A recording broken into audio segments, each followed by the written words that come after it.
Hello, everyone, and thank you for watching Comma Speaks. And today, myself, I'm speaking with Patti Cotton.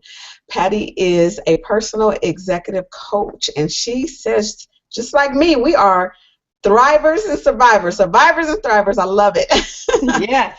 This theme called domestic violence. But I want to thank you, Patti, so much for being on my show. So welcome. It is such a privilege, anytime we can reach out to the community and educate and maybe save a life and take somebody down a different path that's better, it's a privilege for me. Thank you for what you do. Oh, you are very welcome. Now, I want you to let the audience know exactly who you are and what you do. Okay. Uh, well, I am a personal executive coach. I have over 25 years of international leadership experience in many different realms. Diplomacy, so diplomatic relations, corporate relations, business development, philanthropy, in academia, in healthcare, a lot of different things. So it's been my privilege to serve in different positions and to lead teams to make a difference. And about 5 or 6 years ago, I decided to jump out and empower people in many of those places by taking my experience and coaching them to help them to success.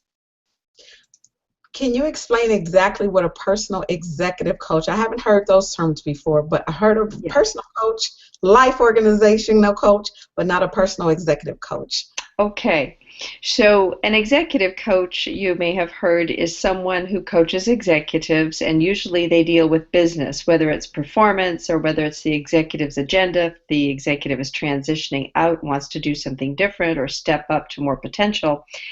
And I call myself a personal executive coach because I do coach executives, business owners, chief decision makers, but when I do, even if they just call me for business affairs, we wind up coaching on their life as well. It Oh, gets very personal and very real because you actually take yourself to work and back again. You can't leave part of yourself at home. very true. So I have many corporations who reach out to me to hire me, but I also have many executives who personally reach out to hire me without telling their corporations. And so I think the differentiation says something personal, and people usually ask me what that means, and I'm able to share. Now, you are known as the breakthrough expert. Now, where did you get that title from? I got that title first through, they used to call me in my younger years Girl Impossible. If you told me I couldn't do something, I would be doing that right away. I would show you that I could. Later on, as I rose up in the corporate world, I was known for achieving impossible results. And so they would hand me a problem project or an initiative and say, we want you to do this because we know you've done it elsewhere. And I would break through what had not been done before. Oh, And wow. so that's when I first became known as the breakthrough expert. Then I later took that expertise in my coaching to help people break through. So not just programs and services, but people. How did you exactly get into coaching? I know a lot of people that I know on Facebook right now, that's one of their dreams, something that I want to do. Actually, I'm kind of doing it in a it's not a it's I'm kind of doing that on the I side of think it. you're doing that. I think you're doing that through your show, if nothing else, and I'm sure you're doing it in other ways too. Yes. So, Yes. oh, absolutely. I first became interested in coaching.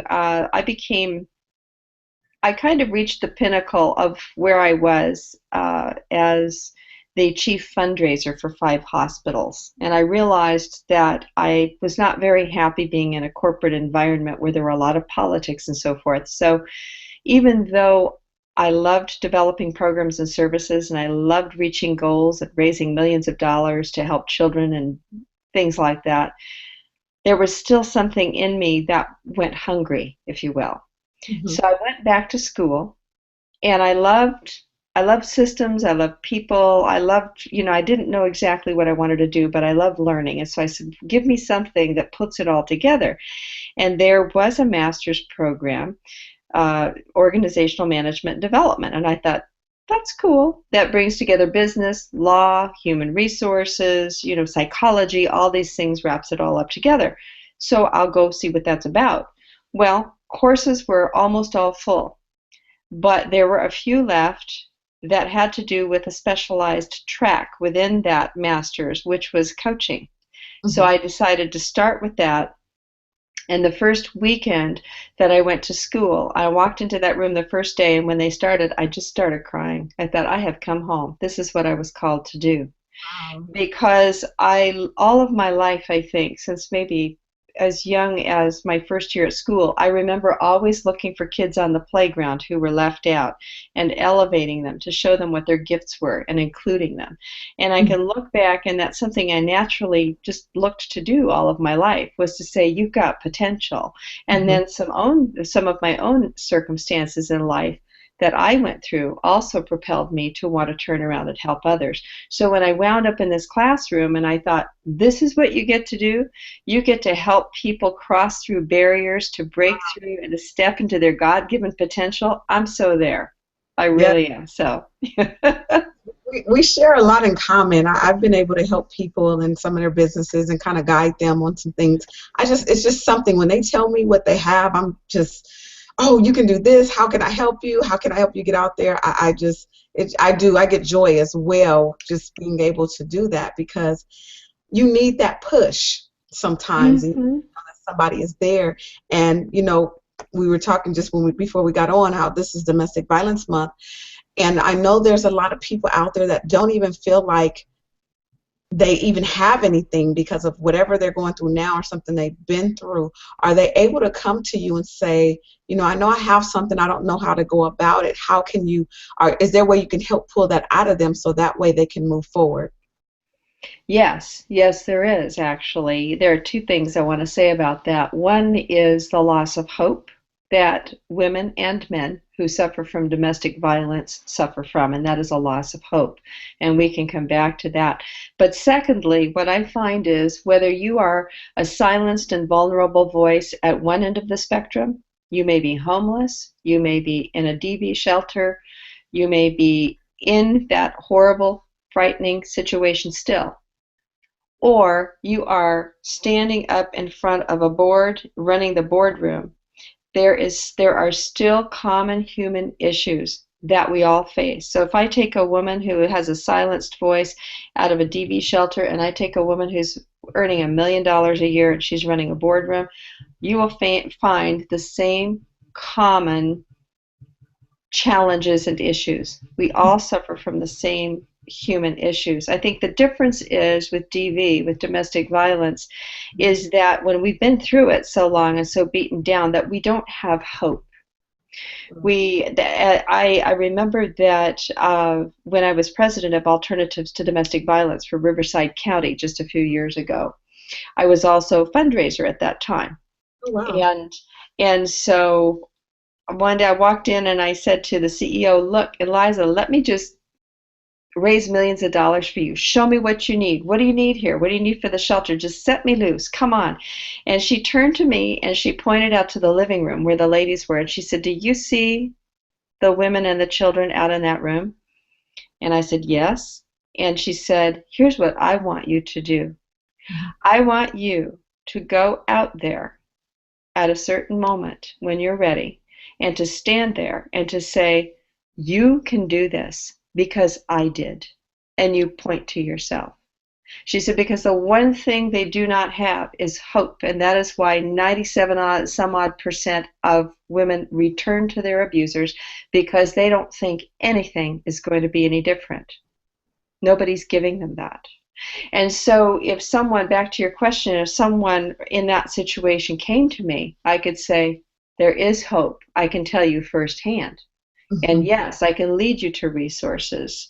God has created you to have this fabulous potential, and it's just in there. You can't feel it right now. You may feel you're ground up to dust and there's nothing left. You may feel like your soul is so trampled that you will never be able to revive it. But I promise you, there is water at the well. I promise you. Wow, that's deep. I'm we people need hope because I didn't have it when I got out of my situation. I didn't even know where to turn. I didn't know what to do because for so long I kept it to myself. I wouldn't Yeah. tell people because I was embarrassed. I think that's probably one of the biggest things that most people that I've talked to that's dealt with domestic violence is the embarrassment of what they've been through. And then also what happens is it sometimes doesn't work in their favor because they go into a job, and let me know if you've seen this, whether they go into a relationship or into a job where once they leave, there's no balance. It seems like all this anger comes out and they're treating somebody just as bad, or being very mean to someone because of what they've been through, because that's all they know, and all of a sudden they get a little clout, or a little I don't know what the word is I'm looking for right now, but they get into a higher position and they don't know how to work with their employees, and they don't have balance. Have you had anybody that was like that? And if you have, what are some things that maybe you tell them to do to calm it down? Because I know someone that's like that right now. They're Yeah, so yeah. mean. So what you're talking about, I would describe as bullying in the workplace. Mm, And what it really is, it is abusive because bullying is abusive. So whether we call it abusive or whether we call it bullying, it is wrong, it is hurtful, it is damaging, and it should not occur. And what happens when we are in that situation, especially if we grow up in it, is that that is the only way we know how to live. And so even if up here in our head we say, well, I'm never going to be like that, we are patterned to do likewise, and mhm, it takes some special tools and support to overcome that. And although all of us, not all of us who have gone through domestic violence come out with that, some can, others will come out and be very submissive and let life roll over them because they've had the air taken out of them, if you will. So whether it is that you feel trampled or you've turned around and now you're going to trample because of it, you need basically you need an attitude adjustment is what you need. I think you need some help, mhm. and there is help for that. There is support, and it is a repatterning and a reshaping of how to deal with conflict, how to deal with feelings. I coached a woman earlier this year who, when I went in, she was raising millions of dollars a year for her company alone by herself. She was raising over 12 million a year, but she couldn't tell me how she felt. She couldn't delegate to anybody. Everybody get away from me because you're not meeting my standards. And so she, even though she was very dynamic, she was being taken as off-putting and Mhm. not inclusive of others. And as I worked with her, I had to help her get in touch with her emotions. And once she did that, she started to be able to see perspectives about how other people might be feeling and so forth. So there is a rehabilitation period, if you will. When you come out of domestic violence or any difficult situation like that, or addiction, let's say it's addiction or DV, you can't just say, okay, I'm over it now because I'm out of it. Right. Inside, you are still patterned there. And so there is some personal work to do. The exciting thing is there are many resources for that, and it can be so exciting when you do that personal work because you are never a victim again. You may be victimized, you may be run over by a car, but you are never back in that victim mindset again that triggers so much. Yes. Now, do people see you as a therapist as well? What would be the difference I guess between what they you're do, doing? although I am not a therapist, but coaching is positive psychology. Mhm. And so in that regard, there are some overlaps between therapy and coaching. We coaches have to be very careful because we're not therapists, but we do have elements of that psychology that we use with people. I think the difference between coaching and therapy, well, one big difference is that therapists, you will see a therapist if you're not functioning well. If you are a high functioning person but you have a barrier you can't overcome, you may see a coach. Mhm. And so I think that there are some times when people come to me where I will say, you know what, let me give you a name of a good therapist. I'd love to see you after. I'd love to work with you in conjunction, but you also need therapy because you're not able to function in life right now. And you need more than what I can offer. You need specialized help. So I specialize in the here you are now and here's where you want to go. A therapist will go deeper and say, what happened to you? Let's go through that so that we can repattern and reshape. Granted, coaching reshapes and repatterns also, Mhm. but it is using positive psychology on a go forward basis. So, but there are elements of yes, we use evidence. If you have a coach who meets the standards of the International Coach Federation, who's gone for the training that uses the proven methodologies, then that is what you will get. So you have to be careful when you choose your coach. Yes, I actually I have a life organizational coach, and Good. I believe that some of my sessions turned into therapy sessions. It can easily do so. Yes, he, yes. he You know, finally we coaches have coaches too, I want to say. yes. Actually, I interviewed a coach a few months ago, actually back in January, who then turned me on to his coach, and now he's coaching me. But he says he has a coach Beautiful. too, and I know the guy that sent the guy to me. I didn't know that he was being coached, but I found out that it is important that the coaches, they need to be coached as well. You know, it's not just, they don't just stop and say, okay, I'm going to coach and I don't need any help or any coach. No, you never want to do that. Human potential is unlimited, and we can also get into ruts. And just like therapists and counselors who have their own therapists and counselors, we coaches have coaches as well, just to keep us fresh, new, on point, and to make sure that we're stepping into the biggest and best potential that we have in front of us to serve others. Yes, and for me, it's I see the difference between the therapy and the actual sessions. The therapy, I call it my emotional and mental detox, because it's Uh-huh. so much out of me, even when I was talking to my coach, that it didn't get out just a little bit, but now it seemed like it's drawing out more, and now I can focus more, and I see more of my potential, and I'm able to think clearly. So there, I see the difference, but it was bad. He said, I think you should probably talk to a therapist. And I said, Oh. Well, here's what you want to do. What you want to see, there are many different kinds of coaches, as you've pointed out. Business coaches, life organizational. I'd never heard that one before combined. You know, executive coach, leadership coach, and so forth. You want to see what their area of expertise is, and then you want to see their background as well. Because a business coach may need different elements in schooling than an executive coach who deals with behavioral issues and mindset, you know, that kind of thing. So depending on what you're looking for, you want to make sure that just the word coach doesn't mean they can do it. We can't do everything. We each have our specialties, and I think you know that. yeah. So you are a coach as well, so you would know too. So I don't pretend to coach everybody. I have my areas. I would not, I would not coach you in, oh, I don't know, decluttering your closet and I just, because Right. don't look at mine. But I will coach you if you're not a good listener and you're putting people off and there's something that you don't understand about yourself, social intelligence or emotional intelligence wise, to help you to grow into your potential. Mhm. So, yeah. Well, why don't you share with us some other things that you are doing, or what you can do to help other people maybe we haven't talked about yet? Okay, let's see. Other things that I do. I have a group coaching program for women that I'm just starting on stepping into exceptional confidence. And that's a 6-month program that we're going to begin in a couple of weeks. I Wow. really believe that the chief primary reason that we don't get ahead is because we don't know how to ask and we don't have confidence. And Mhm. even if there are other systemic barriers or other things that get in our way, we won't know that until we stand up and say, Right. hey, this is what I want. And so I will be doing that. And as I say, we're launching in a couple of weeks.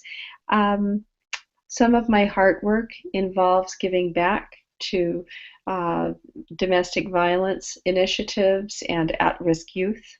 Those are some things that I do. And then I speak at various locations while I'm writing on my book. And let's see, what else can I tell you? I don't know. Ask me questions about any of that. I'm kind of all over the place, having a lot of fun and enjoying helping. I love helping others. Yes, you're down the path that I am trying to get down. Speaking is one of You the things can do it. I want. Thank you. Thank you. Now you're speaking. Well, what's the joy? I'm just going to ask this especially for me because I love speaking. What are some things that you're able to, or some of the joys that you get when you're able to speak and able to change lives? How does that feel? Oh my goodness, that feels wonderful. And I will tell you this, comma, there were many years when I spoke in front of, thousands of people for my work. It didn't, and that was fun and I loved it and it was exciting and engaging.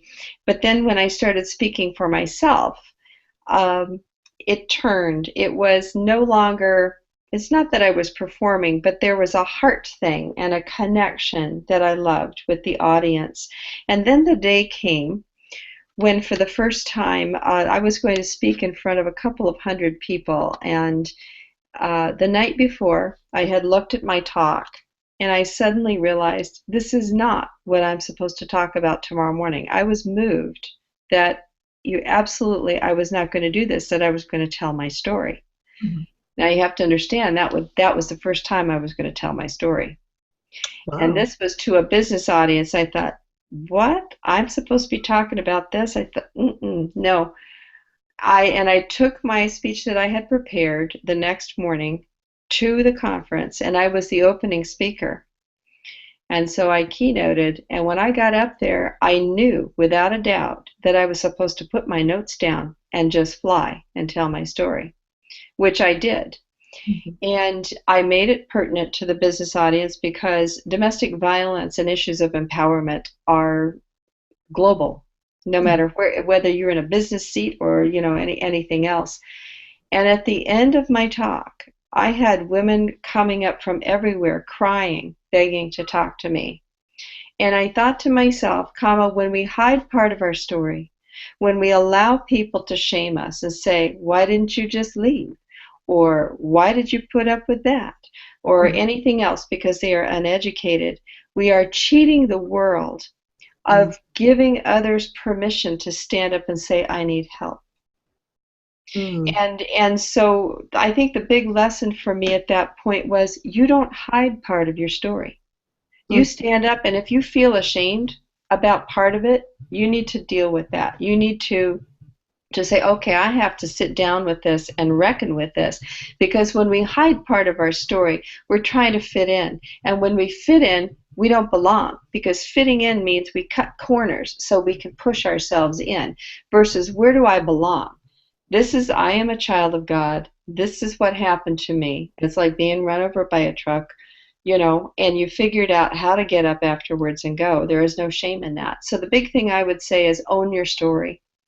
And when Wow. you own your story, that is when the power comes through and you speak to and you reach exactly who you're supposed to reach when that happens. Wow. And to those who say, why didn't you just leave? I often say, well, let's see. Would you say that to one of the Vietnam POWs who was in a cage after so many years they just let the door open and stood by it to see if they'd leave? Would you say that? No.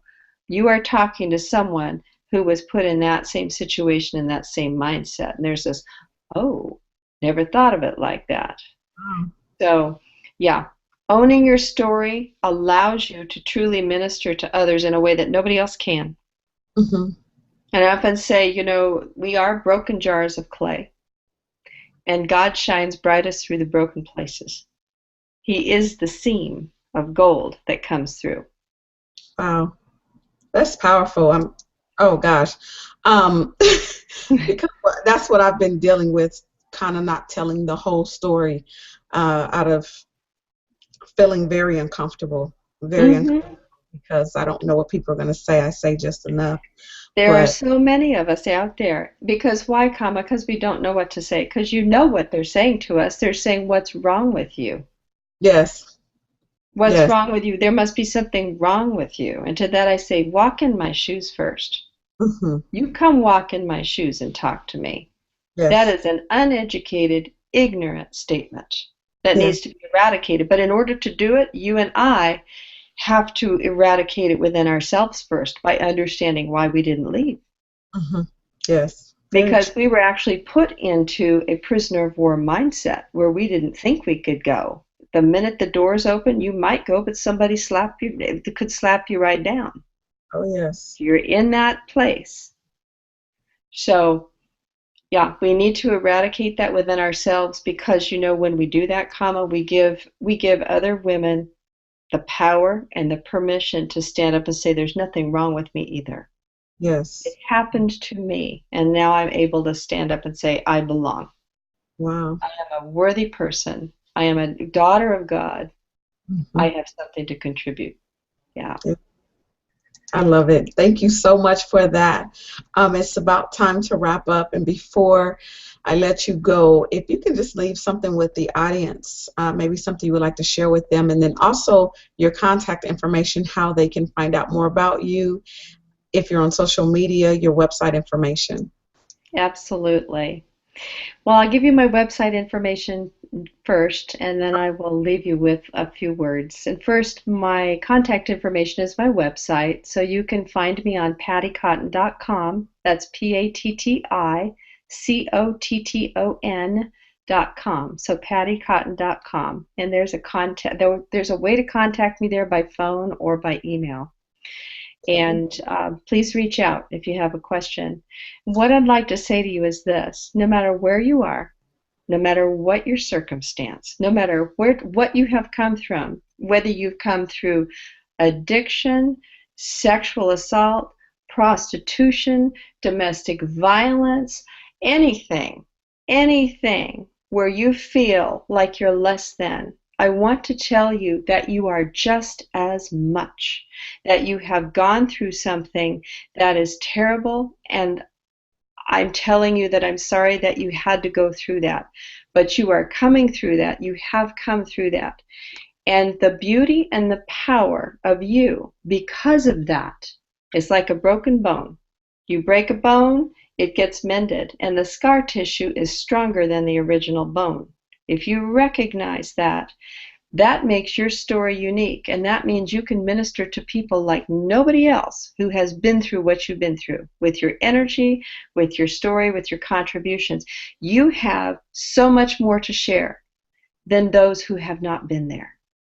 Own your story and know that you are beautiful as a child of God, and that there is no shame.